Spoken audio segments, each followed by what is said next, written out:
이제 수도권에서 마이너스 프리미엄이 붙어서 나오는 아파트가 또 증가하고 있다. 그러면 범위를 좀 넓혀보죠. 서울에서 이제 벗어나서. 수도권 쪽은 어떻습니까? 교수님. 수도권 쪽은 마이너스 피. 수도권 마이너스는 서울의 이제 미분양하고는 전혀 다른 의미입니다. 아, 이건 또 전혀 다른 의미입니다. 우리나라 지금 미분양을 세 군데를 좀 다르게 봐야 되는데 또는 뭐 역전세난이라고 표현해도 되고 뭐 이런 떨어지는 지역에 역전세가 발생하거든요. 그렇죠. 이게 서울은 이제 역전세난이라고 하면 어떻게 이제 받아들여야 됩니까? 예를 들어서 이제 10억에 전세 살다가 집값이 떨어지면 이제 8억으로 전세가 바뀔 거 아니에요.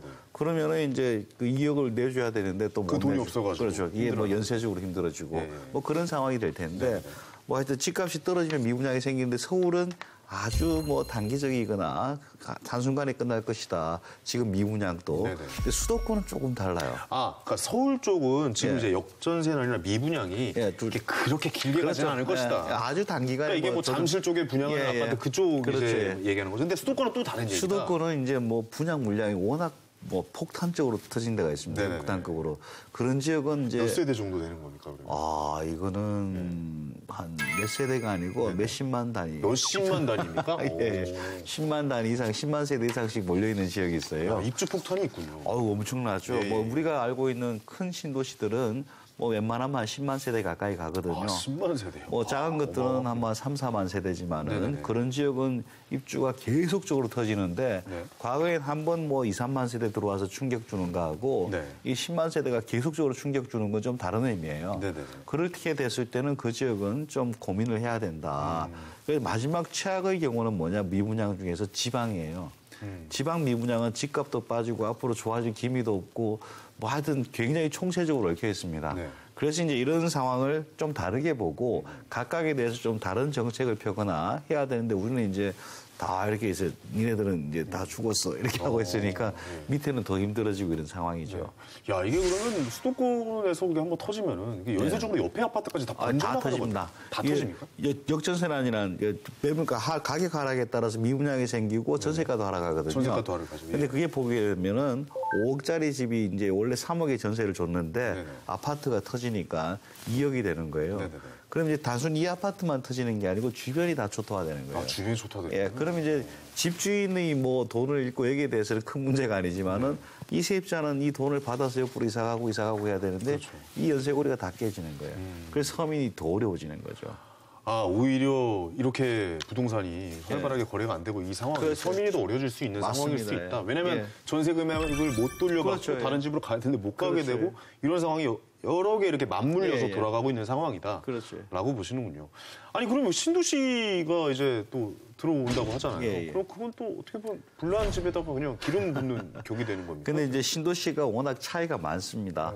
그 뭐 수도권 남부 지역은 그 지역의 공장 또는 뭐 대기업을 고용을 수용하기 위한 신도시 성격이 있고 3기 신도시는 그런 성격보다는 서울에 바로 이렇게 붙을 수 있게 한 20분, 15분 만에 출퇴근이 가능한 신도시라서 더 근접된 기존 신도시하고는 좀 차이가 있을 거예요. 물론 그 기존의 2기 신도시하고 뭐 그 서울 사이에 3기 신도시가 들어가면은 좀 더 힘들어질 수도 있겠지만은 뭐 그런 것들은 크게 있지는 않고 그리고 여기서 고용을 더 많이 일으켜주면은 그 충격은 줄일 수 있을 거예요. 아, 그건 또 다른 이야기다라고 말씀하시는 거예요. 어떻습니까? 수도권 마이너스 피 이거 좀 큰 문제로 좀 대두되고 있지 않을까 생각도 좀 들고요.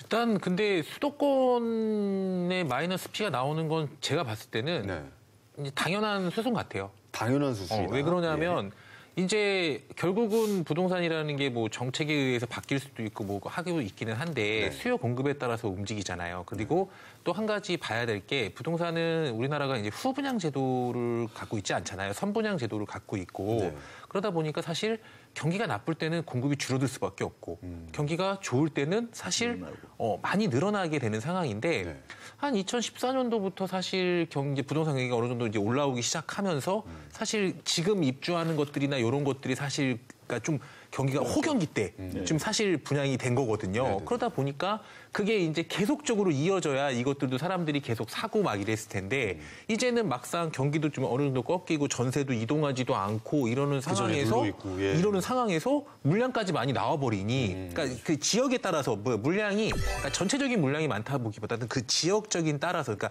이게 뭐 결국은 지방, 수도권 이제 외곽 쪽이 이제 쪽인 거잖아요. 그러다 보니까 이런 곳에 따라서는 당연히 마이너스 P밖에 나올 수가 없겠죠. 그럼 이거는 이제 지방일수록 더 심해질 것이고요. 네네. 이제 서울 같은 경우는 그 공급에 따라서 이제 또 안에서도 굉장히 틀린데 지금 마이너스 P라고 그러잖아요. 되게 웃긴 거는 마이너스 P라고 지금 얘기를 하고 있지만 네. 그렇다고 하면은 서울에 있는 분양권들도 마이너스냐? 그건 절대 아니에요. 그건 아니다. 그건 절대 아니죠. 왜 그러냐면은 그 개포동에 가면 그 레미안 블레스티지라는 아파트가 있어요. 아니, 개포동이 전체 아파트 가격 1등이 됐더라고요. 근데요, 이게 분양가가 15억이었거든요. 네. 그 20평대가? 네. 근데 그 실거래가가 작년 연말에 얼마인지 아세요? 얼마입니까? 25억이었어요. 10억이 올랐어요. 그러면 평당 1억이 훨씬 넘는 거네요. 그러니까 10억이 오른 거죠.